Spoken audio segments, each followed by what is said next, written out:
Hey there viewers, and welcome back to the South Main Auto Channel. So we got this 2000 Dodge Dakota came in. The money light's glowing. We also have some drivability complaints, that being poor shift quality. And by poor shift quality, like harsh shift quality in first and fourth gear. The customer says that it starts bucking and slamming really hard as it shifts. Not an engine misfire, but definitely a transmission problem. Being the lights on, we're going to start with that. I'm going to show you guys what codes we pulled out of it and take our diagnosis from there. I got a pretty good suspicion as to what's going on. So we're plugged in. We've got our Altel hooked up. Like I say, the engine light's on, but he swung by with it the other day and I took my code reader out and it had just a P0700 in it. We'll just double check here. These older Chryslers on the Altel are kind of a little iffy. Anything below, I think it's 03, you got to use this adapter. So yeah, so we got a P0700, basically just telling us we got a code in the transmission module. So what we'll do is we'll back out, we'll go into training module. We'll see what codes we have there. I've had, these Chryslers come in with a similar symptom and drivability concern, and it's usually always the same thing. But okay, so we have some gear ratio errors in first and fourth, and those are the gears that the customer's having a problem with the harsh jerking. We've got this fault immediately after a shift, but the big one is this input speed sensor error. So in order for the transmission to determine gear ratio errors, it uses, this is the key player, the input speed sensor, engine RPM, output speed sensor, those are all key players. Input speed sensor is also going to be used to determine like the clutch volume index, torque converter slip, probably some other stuff, but that's a key player. So what we're going to do is we can back right out. We'll get some live data here and we'll just quickly look at the speed sensor. Let's see, actually up there, right there. Will you reach in there and start it, Hannah? Woo, excuse me. Oh gosh, I'm allergic to work. So our engine RPM and our input speed sensor should read the same. Yeah, go ahead and start it.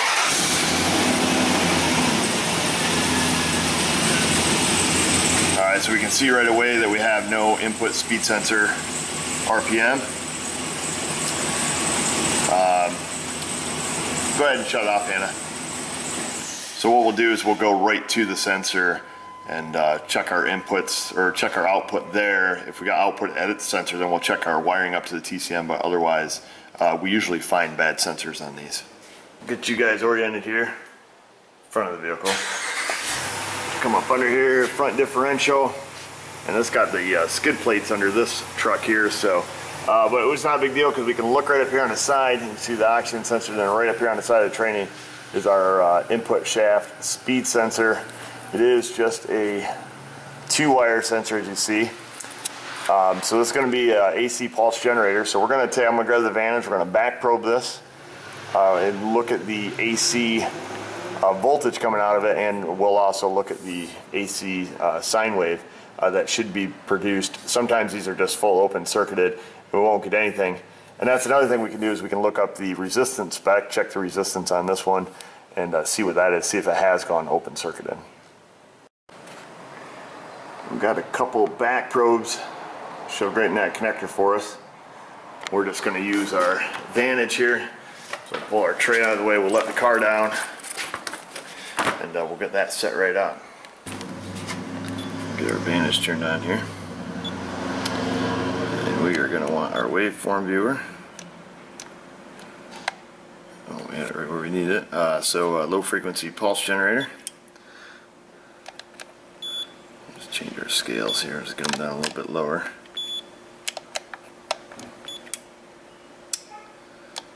Alright, if we got a good connection, okay, go ahead and start it up, Hannah.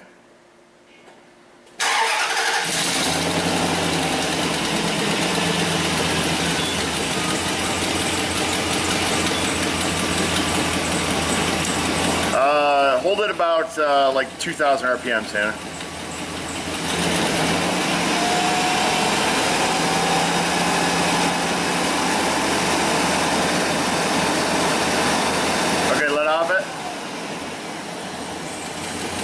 shut it off.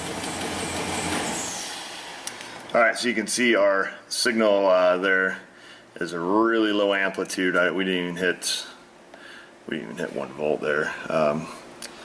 You know, to me, the sensor's bad, long story short.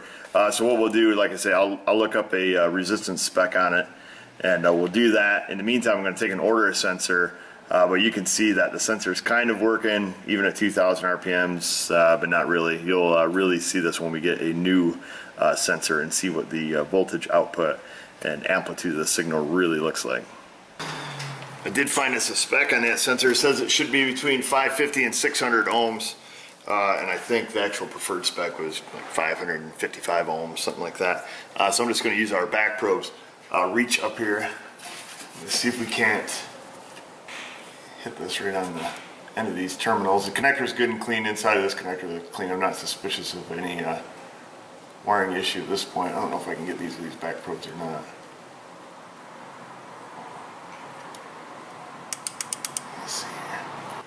Reaching in the sensor,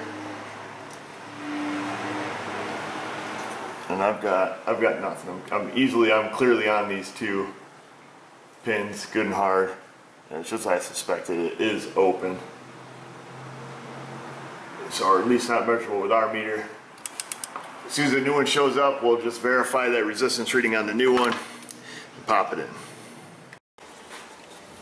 Got our new sensor that showed up. Let's just take this one. I'll show you what I was doing up in the vehicle because it's easier to portray here, but I assume you guys know that I was just taking across one terminal to the next here. Let's see what we have on this sensor. Be careful not to touch your fingers on these pins because it'll screw it up too. I can't seem to hit the end of that. Eyesight's a little bad today. We'll just see if we can just touch across the pin. I don't know if we'll get a good enough reading there.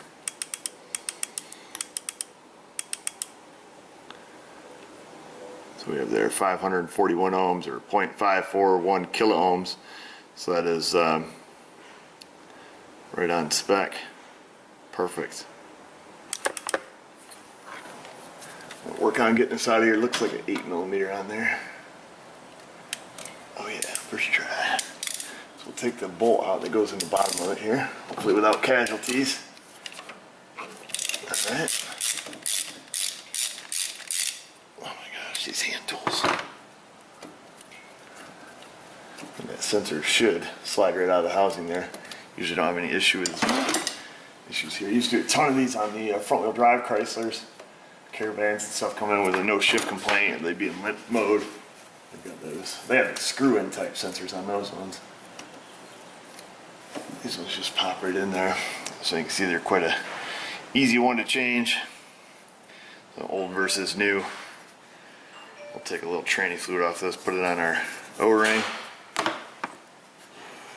Should be able to slip and slide our new one right on there.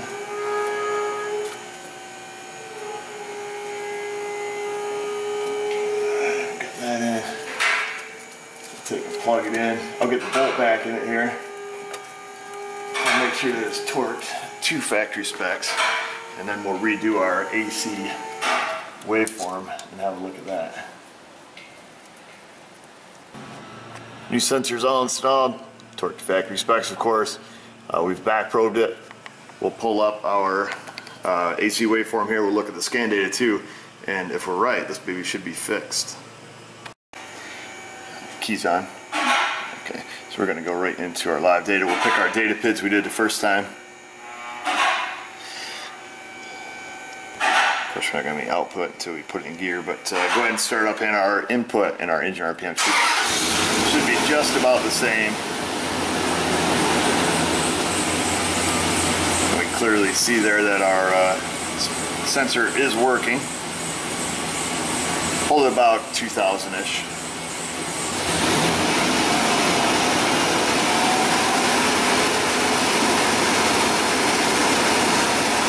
Alright, that's good, Hannah.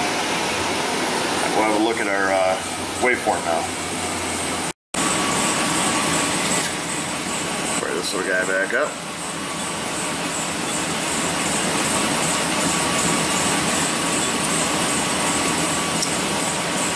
Alright, immediately see that it is working. I don't remember what the amplitude on these are normally.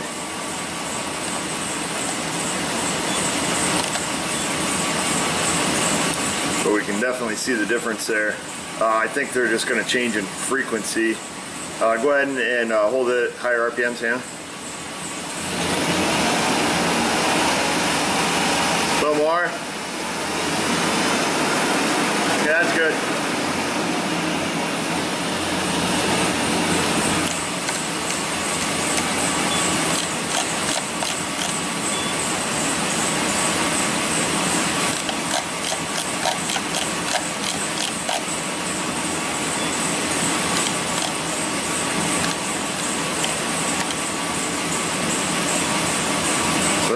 There's a known good waveform, but now I don't know what it's at, peaking out at around 2 volts. Top, 2 on the bottom, yep. I think the amplitude stays the same there. Go ahead and hold about 2,000 again, Hannah. Yeah, increases slightly, around 3 volts or so. That's good. And that's about it, folks. Alright, you can go ahead and shut it off.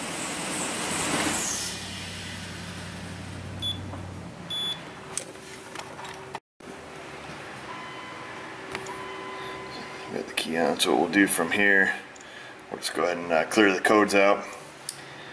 Take it for a shimmy, it should be smooth sailing from here. So it's a pretty common fault code on a Chrysler. Most people just wing a input speed sensor into it, which you could do, and you'll be right 95% of the time, more than likely. So I just want to make sure to erase all the codes and we're good to go.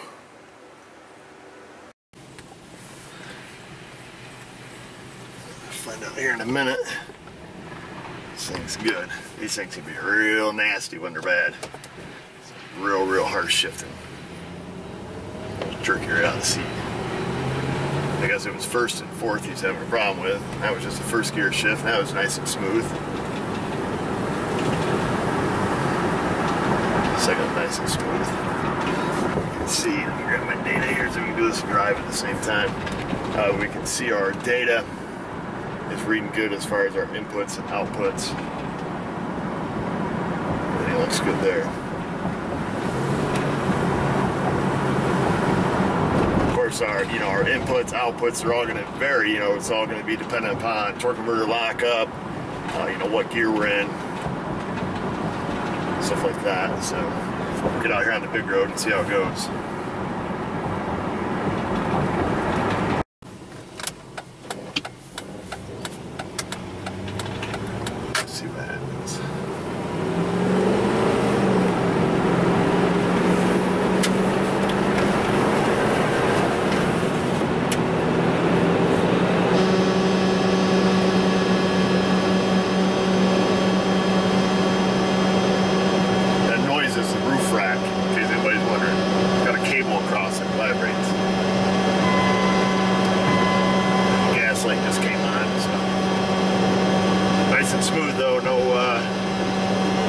Shifting there for sure. Before he couldn't get it above 52, I think he said, or 55, somewhere in there. It was real bad, but cruising right along 60, nice and smooth.